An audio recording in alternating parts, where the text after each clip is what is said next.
Ukraine को F-16 jet मिल चुके हैं। ज़ेलेंस्की दावा कर रहे हैं कि वो अब रूस में घुसकर बड़े हमले करने वाले हैं। लेकिन उधर पुतिन ने ऐलान कर दिया है कि जो भी रूसी सैनिक F-16 जेट को मार गिराएगा, रूस उसे करोड़पति बना देगा। पुतिन ने तो यहां तक कह दिया है कि रूस एक भी अमेरिकी फाइटर जेट को हमला करने का मौका बिल्कुल नहीं देगा।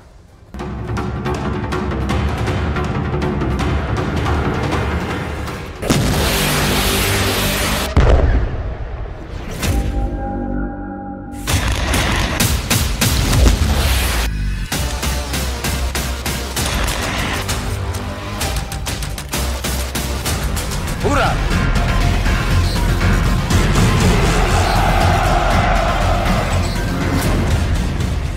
900 दिन बाद युद्ध में उतरा F-16।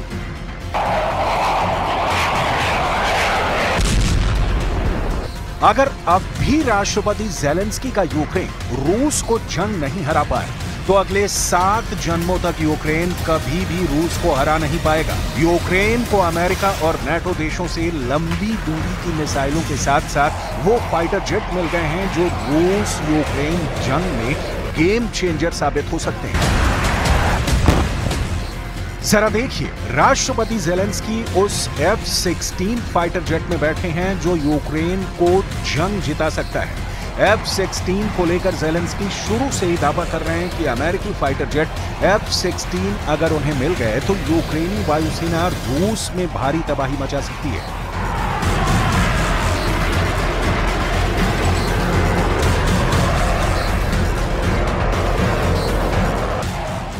जरा देखिए, यूक्रेनी वायुसेना F-16 से सबसे पहले रूस के किन इलाकों पर हमला करना चाहती है और उसका टारगेट रूस में कौन कौन से हथियार हो सकते हैं।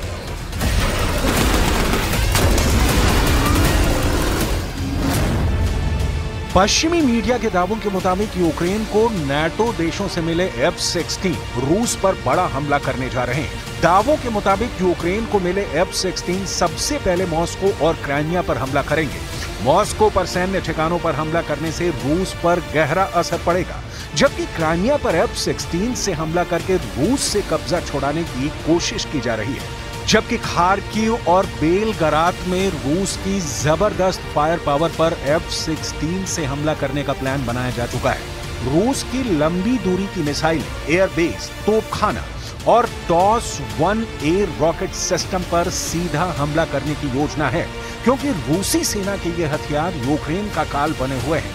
इसके अलावा दक्षिणी रूस के अख्तोबिंस्क बेस को F-16 से उड़ाने की योजना है ताकि रूस की एयर पावर को तबाह किया जा सके। रूस यूक्रेन वॉर में F-16 जेट फाइटर की दहाड़ सुनाई देने लगी। रूस को नीदरलैंड से F-16 फाइटर जेट्स मिल गए हैं। नीदरलैंड से 6 F-16 फाइटर जेट्स का पहला बैच यूक्रेन पहुंच चुका है और इस वक्त आसमान में यूक्रेन के F-16 पायलट्स जबरदस्त प्रैक्टिस कर रहे हैं।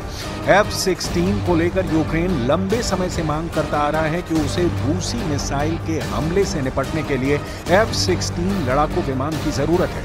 F-16 दुश्मन से हवाई रक्षा में माहिर माना जाता है।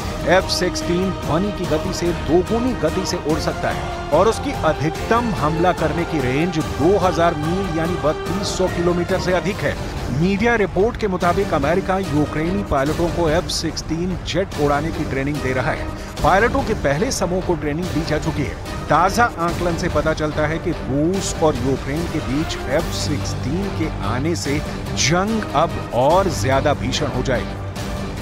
Більш за все, він буде застосовуватися спочатку, власне, для завдань протиповітряної оборони. Чому? Це безпечно. В глибині країни. Це безпечно, це ефективно. Бо льотчики мають відчути ці літаки. От ми казали, що для росіян вони будуть вважати, що десь тут крутиться F-16. Я, если не ошибаюсь, уже были предложены. Это первое. Значит, второе. Здесь нет волшебной таблетки, здесь нет никакой панацеи. И этой панацеи не будет у вооруженных сил режима киевского. И они должны в этом отдавать себе отчет. अमेरिकी F-16 रूस का बनेगा कार। लगभग 900 दिन की जंग के बाद अब ये साफ हो चुका है कि रूस यूक्रेन जंग में अब वही असली विजेता साबित होगा जो हवाई युद्ध में बाजी मारेगा।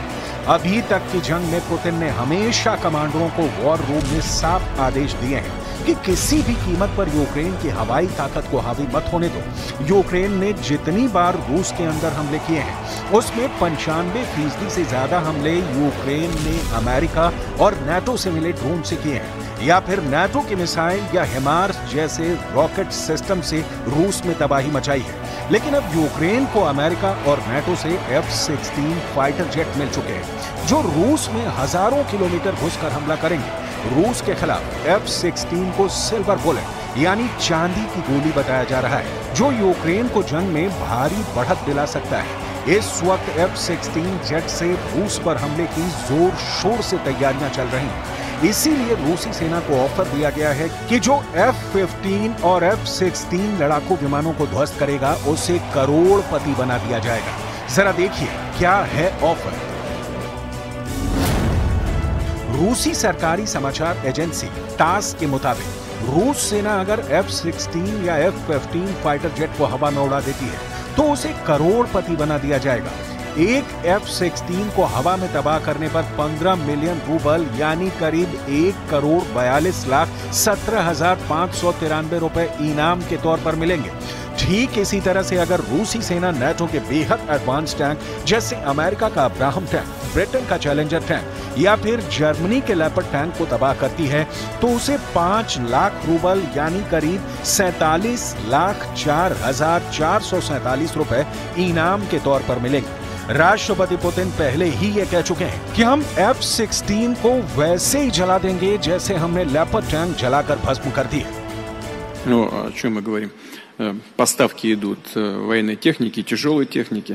Сейчас рассматривается вариант поставки самолетов. Собственно говоря, вот сегодня я уже говорил о том, что там на одном участке предпринимаются попытки атак силами 2 рот при поддержке 5 танков. На другом участке тоже 1,5 роты. अभी तक यूक्रेन नाटो के टैंक, मिसाइल, ड्रोन और रॉकेट सिस्टम से रूस पर पलटवार कर रहा है। लेकिन राष्ट्रपति ज़ेलेंस्की पिछले 2 सालों से F-16 फाइटर जेट मांग रहे थे ताकि रूस की हवाई ताकत का मुकाबला किया जा सके। रूस की तरफ से सुखोई और मिग सीरीज के घातक लड़ाकू विमान यूक्रेन के चीथड़े उड़ा रखे हैं। रूस की फाइटर जेट का मुकाबला यूक्रेन नहीं कर पा रहा है। इसीलिए वॉशिंगटन डीसी में हुई नाटो की मीटिंग में तय हुआ था कि यूक्रेन को F-16 की जबरदस्त ताकत से लैस किया जाएगा। हम आपको बता देते हैं कि यूक्रेन को कहां-कहां से कितने F-16 मिल चुके हैं या फिर मिलने जा रहे हैं। इस समय यूक्रेन को डच और डेनिश सरकार मिलकर F-16 फाइटर जेट दे रहे हैं। कुछ F-16 यूक्रेन पहुंचने का दावा भी किया जा रहा है। नीदरलैंड से 6 F-16 का पहला बैच यूक्रेन पहुंचने का दावा किया गया है। हालांकि यूक्रेन ने F-16 मिलने की पुष्टि नहीं की है। कुछ दावों के मुताबिक यूरोपीय देशों ने मिलकर यूक्रेन को 85 F-16 फाइटर जेट देने को कहा है ताकि यूक्रेन की ताकत बढ़ सके। इसके अलावा नॉर्वे और बेल्जियम भी 50 से ज्यादा F-16 फाइटर जेट यूक्रेन को देने को तैयार हैं। ये 50 F-16 जेट्स 2028 तक यूक्रेन को मिलेंगे। वहीं नॉर्वे अपनी तरफ से 22 फाइटर जेट भेजने वाला है। हम आपको यह भी बताएंगे कि पुतिन के रूस ने यूक्रेन के F-16 को तबाह करने का क्या प्लान बनाया है।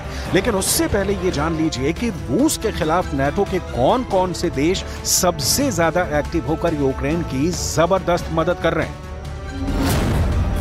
वैसे तो नाटो में 32 देश हैं, लेकिन नाटो में शामिल 4 देश मुख्य रूप से रूस को हराने के लिए एड़ी चोटी का जोर लगा रहे हैं। नाटो के ये 4 देश हैं अमेरिका, जर्मनी, फ्रांस और ब्रिटेन। अमेरिका ने रूस के खिलाफ मुख्य रूप से F-16 और हिमार्स रॉकेट को हवाई हमले के लिए उतारा है। F-16 से यूक्रेन बहुत जल्द रूस के अंदर हमला करने जा रहा है, जबकि ब्रिटेन ने रूस के खिलाफ स्टॉर्म शैडो मिसाइलों को उतारा है जो यूक्रेन के जरिए रूस पर बड़े हमले कर रही हैं। स्टॉर्म शैडो मिसाइलों ने रूस में भारी तबाही मचाई है। वहीं जर्मनी की जमीन से रूस पर अमेरिकी टॉम हॉक क्रूज मिसाइलों से हमले हो रहे हैं, जिसकी वजह से रूस में भारी तबाही मची है। जबकि फ्रांस की तरफ से स्वचालित हॉवित्जर तोपें सीजर को रूस के खिलाफ उतारा गया है, जो रूस के अग्रिम सैन्य ठिकानों को तबाह करने में जुटे हैं। Мы это обязательно сделаем, мы добьемся этого, сомнений нет никаких. Вижу и такие вещи, на которые нельзя не обращать внимания, связанные с тоже безопасностью. Это прежде всего, конечно, безопасность атомной электростанции Запорожской.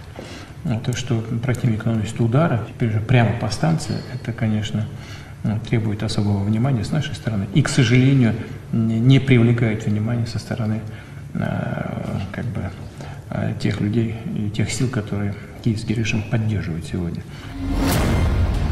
मार गिराओ F-16, इनाम पाओ 1,43,00,000 रुपए। रूस की वायुसेना के सामने यूक्रेन सेना बेबस है। एंटी एयरक्राफ्ट मिसाइलें और एयर डिफेंस सिस्टम को रूसी सेना ने तेजी से तबाह किया है, लेकिन F-16 को लेकर पूरे रूस में खौफ है। यही वजह है कि रूस F-16 को खास तौर से तबाह करने में जुट गया है। जरा देखिए F-16 पर करोड़ों रुपए का इनाम रूस में किसने घोषित किया है। तास के मुताबिक 16 जुलाई को रशियन कंपनी फोर्स ने कहा था कि वो किसी भी रूसी फाइटर को 15 मिलियन रूबल यानी 1,43,00,000 रुपए का इनाम देंगे अगर वो F-16 फाइटर जेट को मार गिराता है। तेल ड्रिलिंग इक्विपमेंट में विशेषज्ञता रखने वाली कंपनी के टॉप अधिकारी इत्या पोटानिन ने ये ऑफर दिया है। रशियन कंपनी फोर्स ने पहले F-16 लड़ाकू जेट को मार गिराने के लिए इनाम देने की बात स्वीकार की है।